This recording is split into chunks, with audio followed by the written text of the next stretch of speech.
Welcome to this Plantlife Spring into Action talk on saving Scotland's rainforest. So my name's Alistair, I'm the head of Plantlife Scotland, and I'd like to introduce Julie Stoneman, who is our Saving Scotland's Rainforest project manager. Julie always says she's got the coolest job title in the world, and yeah, it is pretty cool. Okay, so this event is part of a series of Plantlife events that we're running this spring called Spring into Action.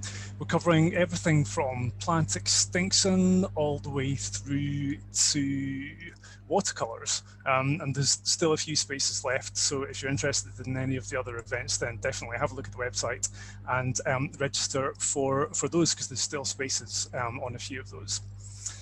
So I'm sure by now most of us are used to Zoom and what to do on a Zoom call or a Zoom webinar, but just a little bit of housekeeping. You're all muted, so we can't hear you and we can't see you either. Hopefully you can hear and see us. But yeah, we've got well over 200 people with us tonight, so that's fantastic. Really good turnout. Now, if you've got a question, then we're really keen for kind of questions, and we'll have a question and answer session at the end. If you've got a question, if you could pop that into the question and answer box that you should see on your screen, that would be fantastic. So if you use that rather than the chat box, that'd be good, and we'll go through the questions at the end of the talk. There'll be about 15 minutes, so we'll try and cover as many questions as we can. If your internet connection is unstable at all, then don't worry. If it cuts out, then just log back in using the same link, and you'll just come right back into the webinar. So that's it from me. I'm going to hand over now to Julie, who's going to take us on a journey into the rainforest. Okay, thanks, Alistair. Okay, so thanks for that introduction. So this this talk is called Saving Scotland's Rainforest. I'm the project manager for Plantlife, but most of the time I have a hat on my head which says the Alliance for Scotland's Rainforest. So my job is really about working with partners of an alliance of over 20 organisations for the benefit of the rainforest. So this presentation talks about that. I'll start with what is the rainforest, where is it, why is it so special, what the threats are, and then I'll talk a bit about what the Alliance is about, and what it's done so far, and what it plans to do in the future. So first, I just thought I'd start with a little poll. Now, see if this works. So I don't know if you can see that question. I hope you can. What I'd like you to say is, before you heard about this talk, did you know that there was rainforest in Scotland? Oh, you're at it already. That's great. That's good. So it's a very well-informed audience here. I think it's about 69% of you, almost 3/4 of you, knew there was rainforest in Scotland. So that tells me already that you're, you know quite a lot. Right, I'll turn that off. Oops. Oh, can you see that? Sorry, share results. There, can you see that? Sorry, we haven't done this before. So yeah, about 67% of you did know there was a rainforest in Scotland, which is great news, and about 1/3 of you didn't. Right, so let me tell you a little bit about this habitat. So Scotland's rainforest is part of this biome called the coastal temperate rainforest biome. This is a very rare habitat in the world. Less than 1% of the world's surface has the climatic conditions that are suitable, that are required by this biome. And that is, it's got to be very, very wet. It's got to have mild winters, cool summers, and crucially, very clean air. It's got a really disjunct and odd distribution around the world. So you can see we've got some in Europe where we are here. You'll also find it on the west coast of Canada, down in Chile, over in Japan, and then right down in New Zealand. So it's got a very strange distribution. Of course, we've got bags of that on the west coast. Lots of rain, not many frosty days, quite cool summers. So you'll find it there, and you'll find it down the Atlantic coast of Britain and Ireland in general. Temperate rainforests are one of Plantlife's priority habitats, and it's not just Scotland that we're focusing our efforts. So at the moment, we've got a project called Building Resilience in Southwest Woodlands, which is down here in sort of Cornwall, Devon area, and that focuses on increasing understanding of rainforests through practical conservation work, monitoring, training, outreach to adults and children. Last year, a project called LOST, which stands for Looking Out for the Small Things, was finalised in Cumbria. And that was a similar kind of project with engaging landowners and people to look out for the small things, look out for those special plants in the rainforest.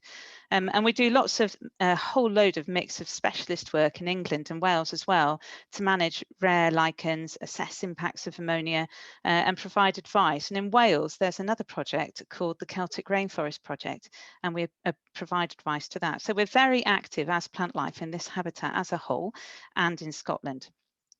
So in Europe, you'll find rainforest here on the west coast of Norway, in northwest France and northwest Spain.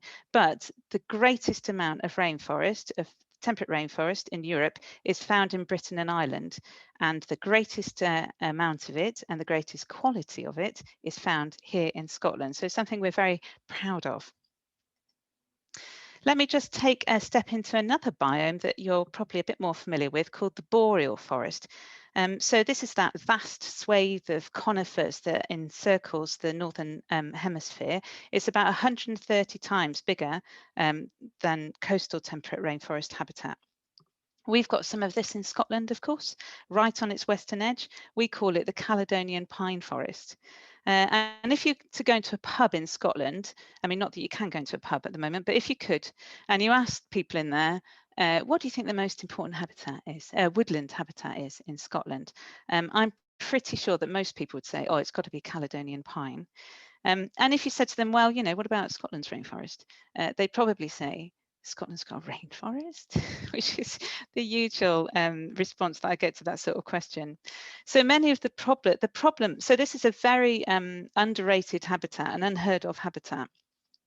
And one of the problems we've had is that we in the conservation sector have been calling it by names over the years. So it's often called Atlantic woodland or Western Atlantic woodland. We had a project here in Scotland a few years ago called Secrets of the Celtic Rainforest. So you often find different kinds of rainforest or Atlantic rainforest. But as I'll talk about later, if we want to save this habitat, we all have to speak with one voice. So we have to pick on one thing to call it so the people who can make a difference know what we're actually talking about. So in the Alliance of Scotland's Rainforest, we decided we're going to call this Scotland's Rainforest. And for those of you who are really familiar with this might know that the Alliance was previously called the Atlantic Woodlands Alliance, and we changed its name. So we're all saying the same thing over and over again to the people who can make a difference. So this is where you find rainforest in Scotland, all the way along its western edge, all the way from North Sutherland right down to south of Argyll. So Plantlife became interested in this area many years ago because of its importance for plants, and these are lower plants, which I'll talk about later on. In fact, it's one of our so-called IPAs, which isn't a kind of beer, it's an important plant area. So IPAs are significant areas for plants and threatened habitats, and this is where Plantlife often focuses its efforts, both in protecting the habitat on the ground, but also by influencing policy. This map is based on the IPA modelling that Plantlife has done, and it combines it with woodland cover. So there's a survey called the Native Woodland of Scotland, and it combines it all together, and it shows you where the most likely places are for core rainforest habitat. So the darker the square, the more likely you're going to find really good rainforest habitat. That's going to be an important place for it. It's not absolute, so don't worry if you're looking at one of the lighter squares and thinking, you know, there's a little bit of great hazel woodland in there or something. That's fine. It doesn't pick up everything, but it gives us a good way of sort of an indication of where we need to be prioritising our efforts and looking for where the gaps might be. There's about 30,000 hectares of core rainforest habitat. That's habitat that we know holds biodiversity connected with this habitat in Scotland. That's only slightly bigger than Edinburgh, say. There's another 92,000 hectares of woodland in this area, which could hold rainforest if we let it. So there's quite a lot of potential here as well. So rainforest is actually any kind of woodland in the rainforest zone, any kind of semi-natural woodland in the rainforest zone, which is characterised by assemblages of lichens and bryophytes there, which I'll come to in a minute. When many people think of rainforest, they often think first of the oak woods, which is a really significant habitat in Scotland. Some of these oak woods have really survived through the ages because they've been very important economically in the past. So they've provided wood for timber. There used to be a massive iron smelting industry on the west, and these woodlands were very important for providing charcoal for smelting that iron. And also the bark was good for tanning leather. These industries all ceased by around the mid-19th century, but they survived because they're very valuable. And what we've got left is the kind of grown-up remnants of these highly managed oak woodlands. These are very special. They're on the Scottish Biodiversity List, and this habitat is protected under the European Habitats Directive as well. And they are absolutely stunningly beautiful places. And so apart from these amazing trees covered with mosses and liverworts and ferns and so on, you'll find glades which may have rare butterflies like pearl border fritillary or checkered skipper.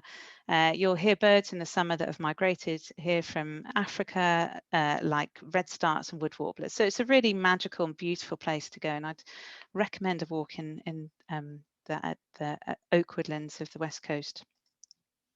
Hazelwood is another rather famous kind of rainforest habitat, and a really important one and a really special one.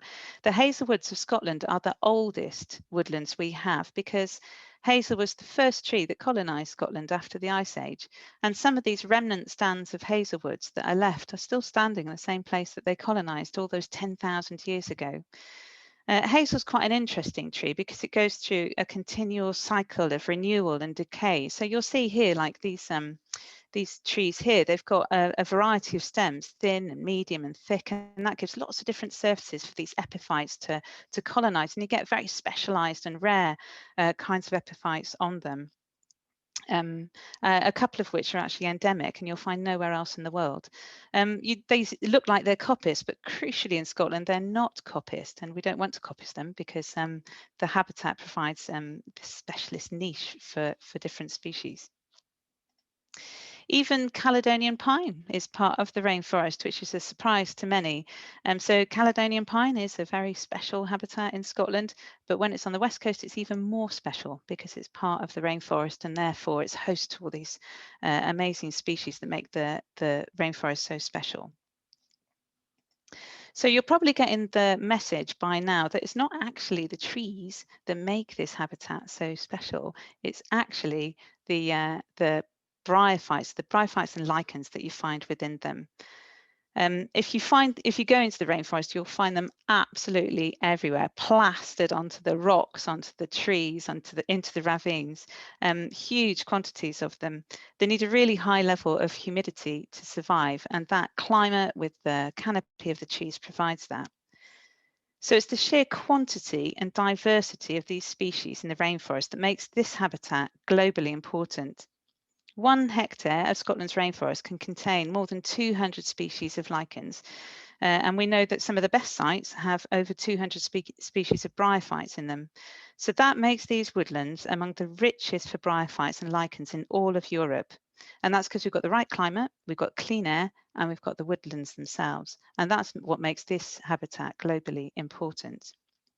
Now, I've been rabbiting on about bryophytes, and a lot of people have never heard of one. Don't know what they are, and I can't say I'm any expert on these at all. In fact, I struggle to tell all these small plants apart.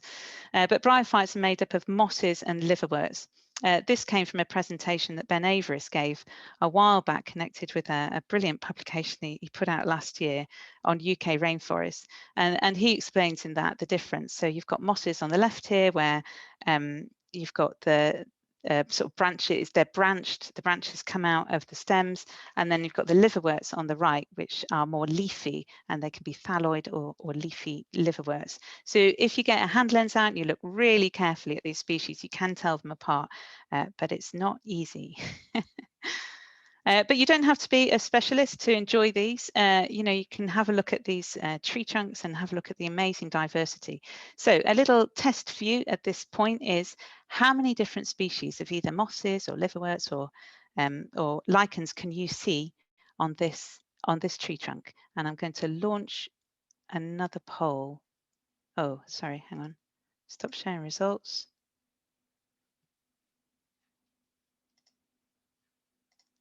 Here we are. Okay, try this one. How many different species do you think you can see?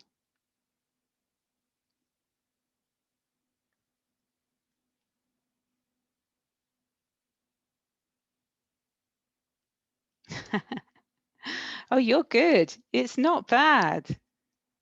So the one that's come out top is 6. Hang on, let me end the polling and share results. So the one that's come out top is 6. You're slightly low. It's actually 7. And some people have seen 8 or 9. So and some people choose 4, but that's pretty good. So let me just go through them. There's this one up at the top here. I can't tell. I don't know what these are called. So you can see one right at the top, sort of lichen one. There's another lichen one here. There's this mossy one. I think this one's quite common. One straight down here, another mossy one. That must be a bryophyte here, this red one. Oops, sorry. So you can see there's lots of different species here. So yeah, you've got to be an expert to find all of those, but it is fascinating. When I started this job, somebody said that it would be really difficult to make this engaging for people. I mean, how are you supposed to engage people in these small plants like that? But actually, in I started work in Plantlife about a year ago, and I think it's in the first week or 2 of my new job that a colleague sent me this picture on the left. In fact, she sent it to all the staff in Plantlife, and she was working on that project that I talked about earlier called Lost. Which was the one in Cumbria called Looking Out for the Small Things. And she was lamenting this oak tree that had come down in a storm in Borrowdale, and she said it was just covered in lichens, and it was an absolute loss because it's such an important tree. But what they did is they tried to translocate some of the lichens from that tree elsewhere. And lo and behold, in around November time, an article came out. And I think I woke up to it, listening to it on Radio 4. And there's this article on the right from The Guardian about how volunteers had worked together to translocate some of the lichen called tree lungwort onto other species. And they'd taken, it was all very successful. So it was a really wonderful, good news story. And I thought, oh, actually, it is easy. It's possible to bring these species to life if you've just got a nice story to tell like this one. But what's interesting about this story to us here in Scotland is that if a tree came down with lots of tree lungwort in Scotland, you probably wouldn't think anything about it because it's very, very common in our neck of the woods. So this map shows the distribution of tree lungwort in Britain and Ireland, and the pink circles show current distribution. Blue show they've been seen there before, but not for a while, and yellow is pretty much extinct. And you can see that in Scotland we do very, very well. You can see why they got so troubled about it in Cumbria, because they've only got this one little red blob here, which is probably that tree. There's not so much going on in Wales, and there's a bit more in the southwest. But you see, we're really blessed with this species here. In Ireland, it's gone altogether. Some of the distributions of these species are really, really interesting. So this is a lichen called Norwegian speckleberry. I think it's got a really fantastic name, which is true of many other lichens and bryophytes, but it's also very stunningly beautiful. It might have Norwegian in its name, but actually we have far, far more sites for it here in Scotland than there are in Norway. So it should really be called the Scottish speckleberry. So again, it's very, very rare in the UK. So it's not bad here in Scotland. You see all the pink squares in this case showing current distribution, quite well distributed, and then a single square here in North Wales where there's rainforest. And globally, it has a very, very really strange distribution. And again, it goes with this sort of disjointed habitat we've got here. So here's our green star up in Scotland here. There's a bit over in Norway, thank God for the Norwegians because of its name. Down here, we've got some in Madeira, and then down here in Chile and the Falkland Islands. So what a strange distribution here. And these odd distributions happen for other species as well. So this is called Wilson's pouchwort. It's a kind of liverwort. Here we are in Scotland. There's some in there's a few sites in the Faroes up here, and then 2 down here, Madeira and the Azores.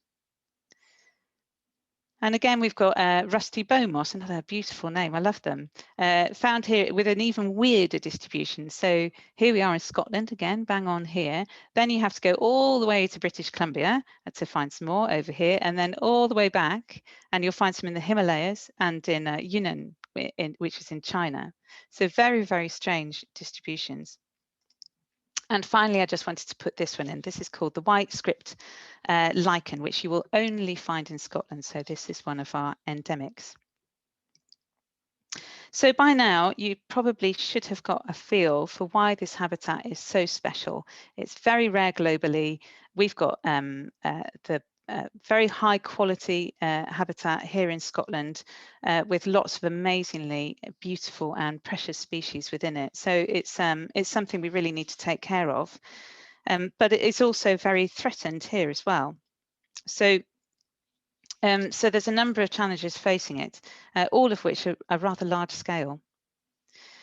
So this is the first. It's a really pretty bush called Rhododendron ponticum, and it was introduced into the UK in 1763 and has since run rampant throughout the country. Everybody will be familiar with this, but it's particularly prevalent in Scotland's rainforest along the west coast, where it seems to just love that nice wet, mild climate. The problem is it outcompetes native trees and it shades out bryophytes and lichens. And pretty much all of the rainforest has some rhododendron in it, but in 40% it's a real problem. And this stuff is really difficult to get rid of. You know, sometimes in very remote territory, it can be hidden away in places. You get rid of it and it comes back. So you can only really clear this stuff if you do it on a really large scale. And you may have a concerted effort, which means you need to come back and clear the regrowth. So you need to put your back into it if you're going to get rid of rhododendron. The other big challenge is deer. High levels of grazing by deer prevent the woodland from regenerating, and this affects about 40% of the rainforest. Some of you will know that deer numbers are pretty much a hot political potato in Scotland here at the moment. There was a paper produced last year about what we should do about deer, and we're waiting for the Scottish Government's response to that. So the idea that high deer numbers is not necessarily in the public interest is starting to take ground. So it might be that we'll be able to do something about this in the future. It'll be a long burn, but we hope so. But it's worth remembering at this point that it's not that we want to get rid of deer altogether. Deer are a really important part of this habitat. And if you just fenced it round and got rid of all the deer, you get really strong undergrowth growing up and actually causing problems for those lichens and bryophytes as well. It's about getting the deer numbers down to a sustainable level so that the woodland can naturally regenerate. There are other herbivores as well, you know, livestock and so on, but we know that deer is the main problem. Another issue we have is exotic conifers. There's a lot of enthusiastic planting of that going on in the 70s and 80s. And in fact, a fifth of the rainforest was overplanted with exotics. Since we've realised that that was a mistake, and there's quite a lot of work to restore these so-called pause sites, which are plantations over ancient woodland sites. So that started, but again, it's a big effort to do that. It's quite expensive, takes a long time, and these exotic conifers regenerate all over the place. So you need a concerted effort. Ash dieback is now spreading up from the south. It's now well established in the rainforest. Ash is an important tree in the rainforest. It's got several specialist lichens associated with it. The lichens are there because of the acidity of the bark, or perhaps the alkalinity of the bark is a better way to say it. But the good thing is that there are other species that can take, other species of trees that can take these species of specialized epiphytes. So hazel, rowan, aspen, elm all have bark of similar alkaline levels. And we also know that ash, there is some evidence of resilience, resistance of ash to ash dieback. So there is perhaps some hope amongst it, but we really don't have enough information to know what sort of impact this is going to have on the rainforest as a whole. Air pollution is a problem. This habitat needs clean air. This map comes from a publication that Plantlife Scotland put out only last month about nitrogen pollution. So intensive farming and burning of fossil fuels has caused levels of nitrogen in the atmosphere to triple over the last century. And this has impacts on all kinds of habitats in Scotland, and rainforest is one of them. So it's not just about the fact that it pollutes the air, that's a problem for the lichens and the bryophytes, but it also changes the whole ecosystem as well. So you get very nitrogen loving species starting to grow up and outcompete the other plants. So it's a problem, and it's something that Plantlife Scotland is shouting loudly about at the moment to try and get something done about it. Climate change is another one of the threats. Of course it is, it always is. We already know that climate change is affecting some of the lichens in the rainforest. And we know in the future, it's predicted in the future to actually contract the area of that rainforest zone that from the east side. So it makes it even more important to manage these woodlands well to increase their resilience. These woodlands are fragmented. So while there's 30,000 hectares left, the remaining patches are small with a median size of only 25 hectares. So we need to expand these woodlands. We need to connect them up to make them more resilient to all these issues that we've been talking about. So in short, I think it's true to say that this matter requires immediate attention. So that's where the Alliance for Scotland's Rainforest comes in. So as I said, this is a voluntary partnership of now 21 organisations who all have a passion for the rainforest and all want Scotland's rainforest to thrive once again. This came to light, so it was Woodland Trust that initiated the Alliance back in around 2017. They also have a particular interest in these West Coast woodlands and realised that if we want to do something about them, the threats are so big, the area is so large that we have to work together. So they started to draw organisations together that had the same interest at heart. Plantlife, of course, was one of the first to put up their hands because we've had an interest in rainforest for many years. And in fact, that led to a memorandum of understanding being signed between Woodland Trust and Plantlife to work very closely and collaboratively together to drive forward the work of the Alliance. So while I work for Plantlife, I work incredibly closely with Woodland Trust and indeed many of the partners in this partnership. You'll see many of the NGOs you might expect to see in this sort of partnership, National Trust for Scotland, RSPB, Scottish Wildlife Trust, and so on. There's some very specialist societies like British Biological Society, British Lichen Society that give us really good specialist advice. There's also the Scottish Government agencies in here as well. So we've got Scottish Forestry, which is actually part of the government. We've got Nature Scot that advises on nature in Scotland to the government. And we've got Forest and Land Scotland, which manages the national estate. So we've got 3 big guns there as well. So it's a really amazing bunch of organisations to work with to drive all this through. So the Alliance wrote a vision, and you can tell this vision was put together by a committee because it's so long, long-winded. But if you just read the bold bits, you'll get a feel for what this Alliance wants. So the Alliance wants Scotland's rainforest to thrive once again. It wants the rainforest to be in bigger and in better condition. It wants the best sites to be expanded and reconnected. It wants it to be more diverse in its trees and flora. We want even more greater abundance of these rare and exceptional mosses and liverworts and lichens and fungi that we've been talking about. We want it to be more resilient. But it's this last paragraph which is something to take note of. We want it to contribute to sustainable development and economic growth, and we want it to be supported by businesses and local communities. And this is really, really important, because it's not just for the biodiversity that we need to protect this habitat. It's very important for the people who live and work and visit these sites. And if we can get that over to the decision makers about why we need to protect and restore these woodlands, that gives you a much greater case to work with as well. And as you'll see later, we have been really trying to show the story from the view of the people who live and work there. In 2019, so the Alliance, the first couple of years of the Alliance's life, they really spent making the case, which nobody had really done before. So this research report was put together on the left, called The State of Scotland's Rainforest. And this was launched in the Royal Botanic Gardens in Edinburgh in May 2019, with lots of media coverage. And it was the first time anybody had really laid the case on the ground to say, Scotland's rainforest is really important. This is why it's important, and these are all the threats that it's facing. And here we have all these partners who are behind saving Scotland's rainforest. So that was a very important moment.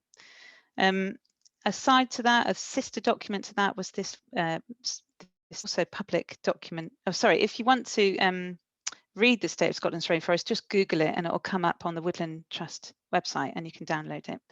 A sister document to that, also a public document, was called The Strategy to Save Scotland's Rainforest. And this lists everything you could possibly think of in terms of saving rainforests, everything we need to do.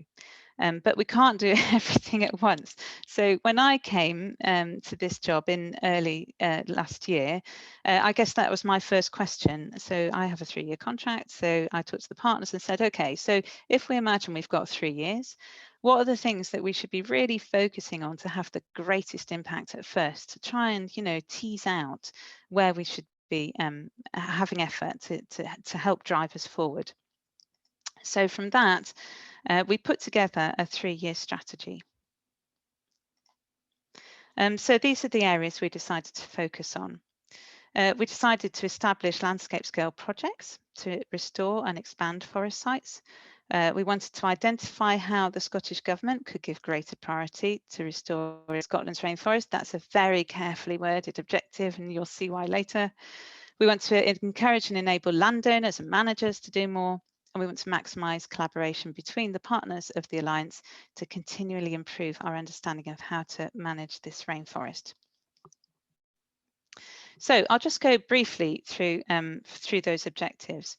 So this is something we've spent quite a lot of time on, getting landscape scale projects going. So on the left are projects which are ready to go if only we could get the funding for them. There's two. There's one led by RSPB called Saving Morven's Rainforest on the Morven Peninsula, which is a really good place where you can do large-scale rhododendron clearance in a way that it won't reinvade. And then further down, you've got Argyll Coast and Countryside Trust leading Argyll's Rainforest project. And that's a really interesting project where they're demonstrating or piloting ways to restore rainforest, working very closely with the community. So two slightly different projects, but all going to the same thing. So we've been really working hard to try and make sure, and the ones on the right are potential projects. So these are just being scoped out at the moment. So they've got 3, Woodland Trust Scotland are leading on 2 of them at Torridon and Lochcarceg, National Trust for Scotland at Balmacara, and they're all about working with landowners outside their own estates and expanding. So they're just at scoping stage at the moment. There's nothing concrete around them yet. But the difference that the different way we're working with these now is that we look at these projects together rather than isolated. So previously, when the different partners were trying to get funds for different projects, they came over as quite competitive to the funders. And the funders were saying, well, we can only really have one rainforest project at a time. It's not really working. We don't know what you want in the environment sector. So what we do now is we really work together. And if we are submitting to the same pot of money, we make sure that our bids are very complementary and it's very clear we're working together. And most importantly of all, that these aren't just isolated separate projects. They're all part of that bigger picture, part of saving Scotland's rainforest. And that's a very compelling case. So we work together and we try and avoid competition. The other thing we can do together is advocacy. And the reason that that objective was so carefully worded is that we want to influence the Scottish Government, but we have the Scottish Government in the partnership. So we don't do advocacy as the Alliance for Scotland's Rainforest at all. But what we do as the Alliance is really think about, well, if you want to change things for the better for the rainforest, what sort of policy would you influence? How would you phrase it? And then that's advice which is given to the partners in the Alliance who can advocate, and they advocate in their own right, often with Scottish Environment Link, for example. So these two guys here, if you don't know them, the one on the left is Rosanna Cunningham. She's the Cabinet Secretary who is responsible for the environment. The one on the right is Fergus Ewing. He's the Cabinet Secretary responsible for the rural economy. And these are the sorts of people we need to convince if we're going to make changes to support policies for the rainforest. So we decided to focus on 3 areas. These are in Scottish Government speak, so apologies for that. But the top one is really about controlling deer. The second one is about controlling rhododendron. And the third one is an interesting one. Restoration and expansion of Scotland's rainforest is recognised as a nature-based solution. This is really important because we're in a climate crisis. We're in a biodiversity crisis. The Scottish Government needs to do something about it. They've got biodiversity targets. They've got climate targets. And this habitat is an answer to both of that. So Scotland's rainforest can sequester carbon in the long term whilst preserving fantastic and globally important biodiversity. So what's better than that? So that's another argument we can use to try and persuade the likes of these two that they should be really getting their backs behind this habitat. So those 2 first objectives, landscape scale projects and advocacy, we've been focusing on a lot recently in the last year. Land management, we haven't really done anything with yet. We can only do so much, only really been getting on with this strategy for a year, but this is something we want to really get into this year. So it's about making sure that we've got good standards for management and monitoring across the Alliance, and that we use that to train advisors of land managers. We wouldn't have the resource to go to individual land managers, but there are plenty of people out there advising them, and we can provide online and offline materials. So that's something for the future. The other thing is that we want to be exemplars for all time, and we want to be a forum to share knowledge and information, experience, solve problems, and so on. And we do that as best we can by Zoom. We have meetings every so often. We share, we ring each other up and help each other out. But really, we need to get out on the ground to be able to do this, to have a look at some of these sites and help each other, advise each other about how we best to manage them, and share our, our success stories and so on. So again, hopefully this is something else we can do once they let us out again. And the other important thing, and something we've been focusing on a lot this year, is about our communication. It's really, really important that we speak with one voice. We use consistent language. We call it Scotland's Rainforest. Our messages are consistent and targeted, and we're all pushing that message out from all 21 angles all the time, whenever we can. And so that's an important part and a very powerful part of being part of an alliance like that.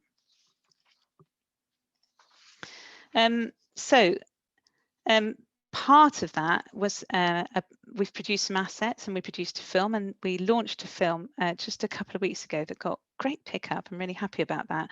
And it kind of summarizes what I've just been talking about.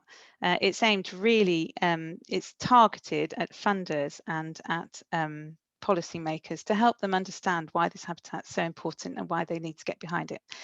So I thought you might like to watch that, and I'll play this now.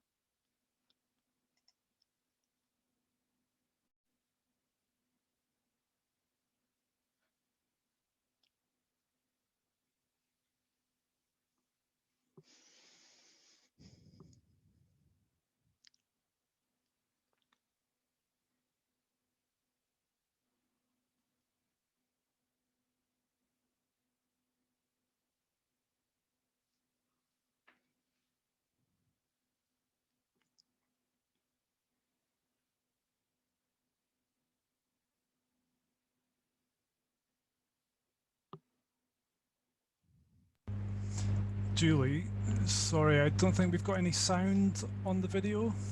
Oh, there's no sound. Oh, let me stop sharing and try again. Sorry about that, everyone. I wonder if the sound wasn't optimized.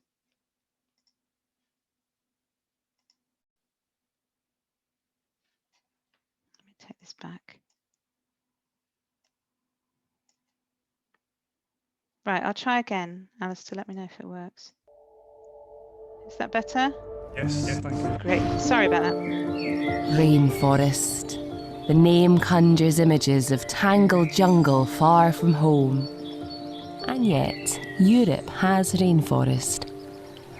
Temperate rainforest, once occurring along much of the continent's Atlantic coastline, now survives in fragments in just a few isolated pockets. And it is in Scotland we find its largest remaining stronghold. From hazel to oak, from birch to pine, Scotland's rainforest is a unique mosaic of woodland, glades, boulders, crags and river gorges. High levels of rainfall and relatively mild year-round temperatures provide just the right conditions for some of the world's rarest lichens, mosses, liverworts, fungi and ferns. Scotland's rainforest is a special, precious place. But it's in trouble, and for local communities, its demise is devastating. Well, rhododendron is incredibly invasive. There's no question about it. The rainforests are seriously threatened by it. Really, the only control that we have on them is us, if we kill them. Otherwise, they just continue to invade.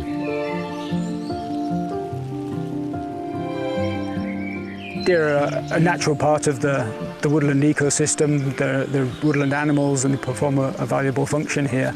But if we have them in too high densities, they are browsing off more tree seedlings and saplings than can naturally replace themselves.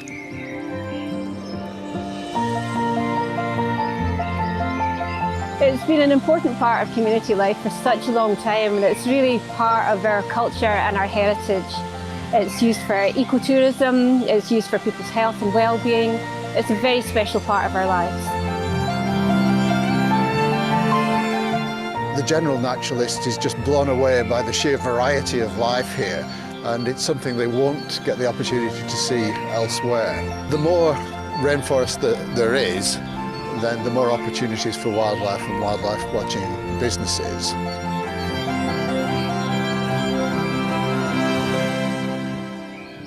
The woods here are really very valuable to all of the farms who are lucky enough to have them. It's not just a special place sort of on its scientific merits, it's also a place that I use for the benefit of the farm. It would be a tragedy to lose these woodlands. They're just super special. Only 30,000 hectares of Scotland's rainforest remains, a mere 2% of Scotland's woodland cover. Choked by rhododendron, unable to regenerate due to grazing pressure, crowded by exotic conifer plantations and exposed to ash dieback and nitrogen pollution, we face the very real risk of losing this globally important habitat completely. And the longer we wait, the harder it will become. The Alliance for Scotland's Rainforest is a partnership of organisations with a shared vision to see the precious forest thrive once again. But we can't do this alone. We need the support of funders and policymakers to save this valuable habitat, which locks in carbon, provides local livelihoods, and supports communities. If we work together, we can protect and restore it. But we must act now, for the sake of Scotland's rainforest and all that depend on it.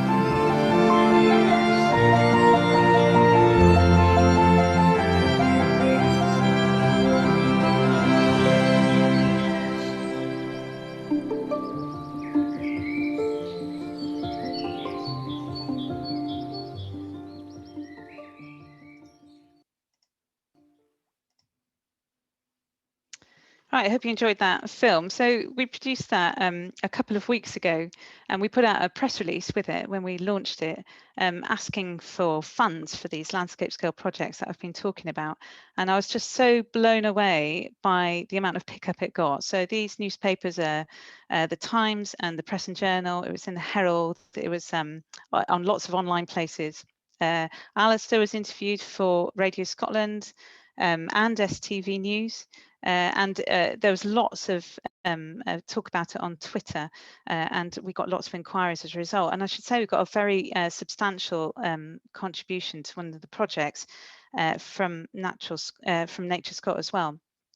So we were it was all very positive and successful, and shows that these rainforests can really capture the hearts of people, and people want to get involved. So it was a great start to a year of really trying to get this habitat out there.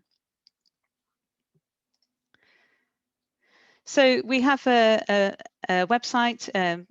The Alliance has a website which was launched at the end of last year. There's lots more information there, so have a look at that if you wish. There's also a Twitter handle, so do follow AS Rainforest on Twitter and tweet about the rainforest as well, and use these hashtags and we can follow you back.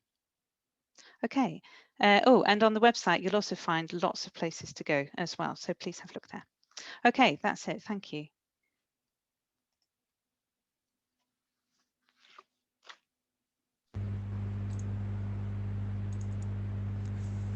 Thank you, Julie. That was fantastic. That was a great trip through the rainforest, and a midge-free trip through the rainforest was even better.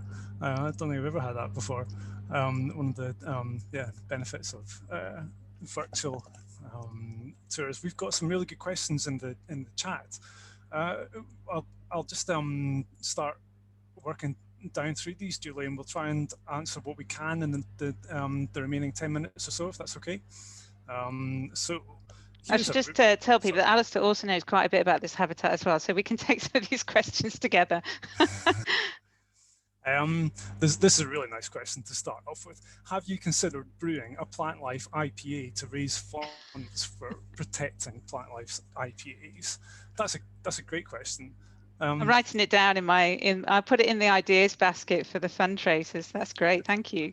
Absolutely, yeah, definitely. And we are talking to corporates. So I've just been talking to people about that within Plantlife today, actually. And yeah, so Plantlife Rainforest IPA is a great idea.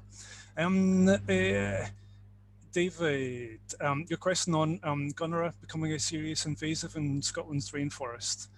So yeah, as it seems to be becoming in the west of Ireland. Julie, I don't know if you've come across Gunnera in relation to the rainforest. So yeah, I mean, I know it's a problem on the west coast of Ireland. It also seems to be a problem in the Outer Hebrides, and I think it's a nice looking or exotic looking big plant that people like to plant in their gardens, and it escapes. It seems to thrive in the same kind of conditions that the rainforest thrives in, so the kind of the warm, wet conditions. I'm not sure. I know that Nature Scot were doing some work on the Outer Isles, but yeah, it's probably, like many of these invasives, one that we're going to have to keep a watching brief on. But I think yeah, the main one really is, and the one that we keep coming back to, as Julie says, is the rhododendron. That's the really key one. But yeah, I think gunner could well be on the horizon, given what's happened elsewhere in this country and in Ireland as well.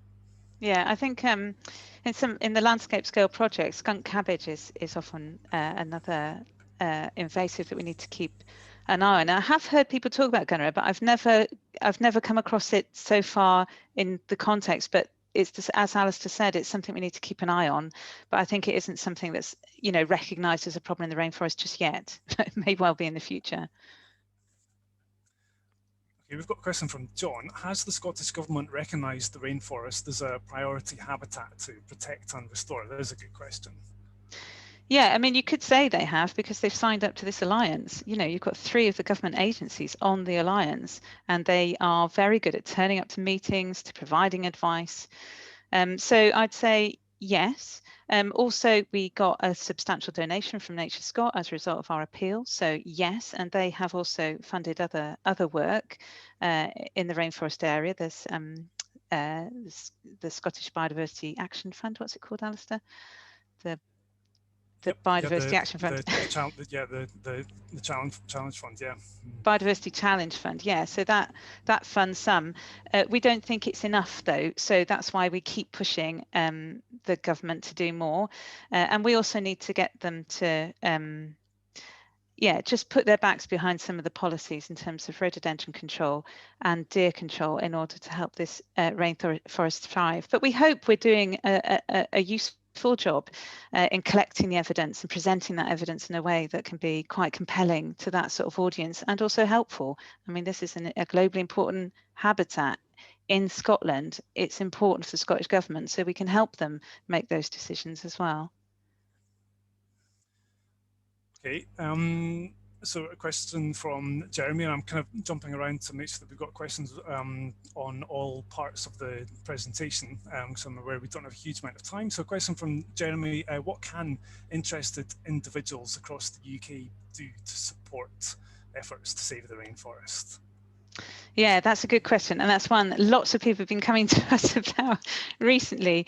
First, I'd say spread the word. So you guys are a very educated audience, with 66% of you, whatever it was, who'd heard of the rainforest. Most people haven't. So tweet about it, put it on Facebook, tell people about it, send people the film. I think we'll put that in the chat box towards the end so you can see it. So yeah, talk about it. Go and visit those sites and put it on your Facebook and so on. If you live in Scotland, you could write to your MSP and ask them what they're doing for the rainforest to address some of the threats that I've been talking about.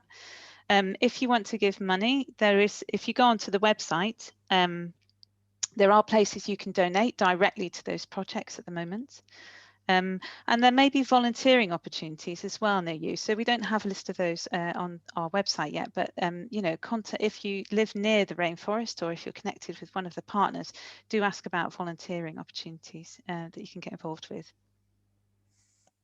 And just kind of related to that, yeah, I guess a question from Gillian: do you organise work parties for clearing rhododendron Duke of Edinburgh Awards? So yeah, there are these the partners within the rainforest that manage land. Yeah, they're looking for volunteers. Okay. So just having a look at some other questions. So yeah, questions about Japanese knotweed, so another invasive which is familiar to us, and yeah, again, I think in terms of the scale, I suppose it's the rhododendron that's the one that's really at scale, if you would agree with that, Julie. But yeah, these other invasives are as concerning. It's just simply the thousands and thousands of hectares of rhododendron that mean that's why we're prioritizing that particular invasive species.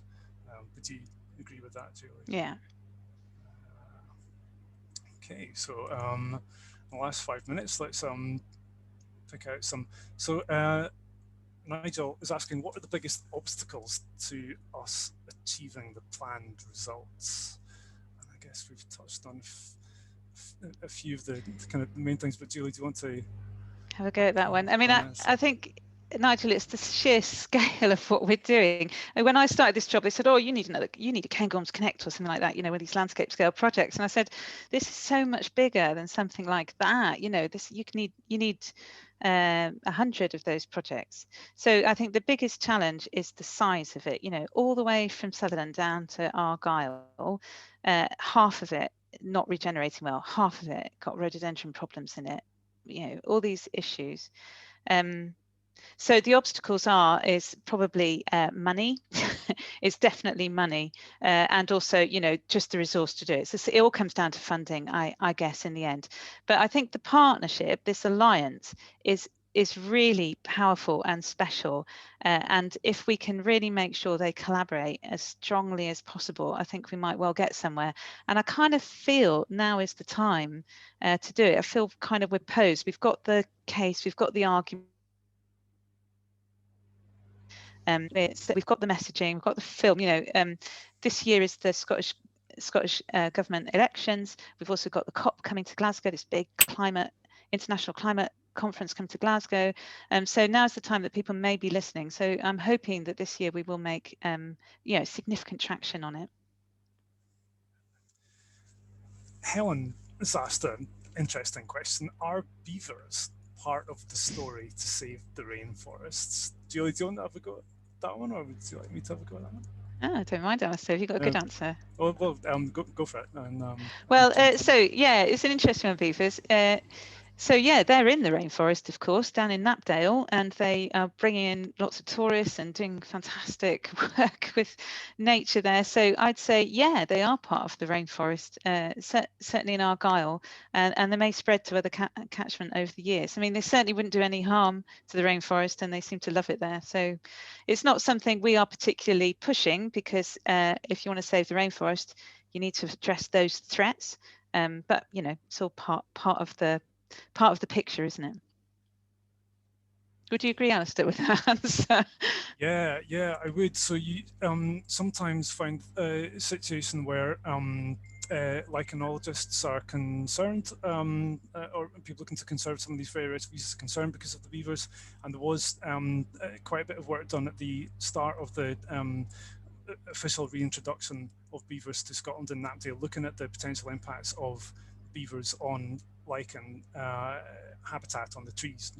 Obviously, the idea being that if they chomp down the trees, then the habitat is lost. But I think the important thing is that this is if we get the habitat right, then it will be at such a scale that it can deal with those very localized impacts. So this is us trying to restore a fully functioning ecosystem, and yes, absolutely, it should be able to support beavers. If you're worried about beavers felling individual trees, then something's gone horribly wrong with the habitat. It's not the beaver's fault. So yeah, just to sort of agree with Julie. Yeah, it's definitely it's an integral part of the ecosystem, really.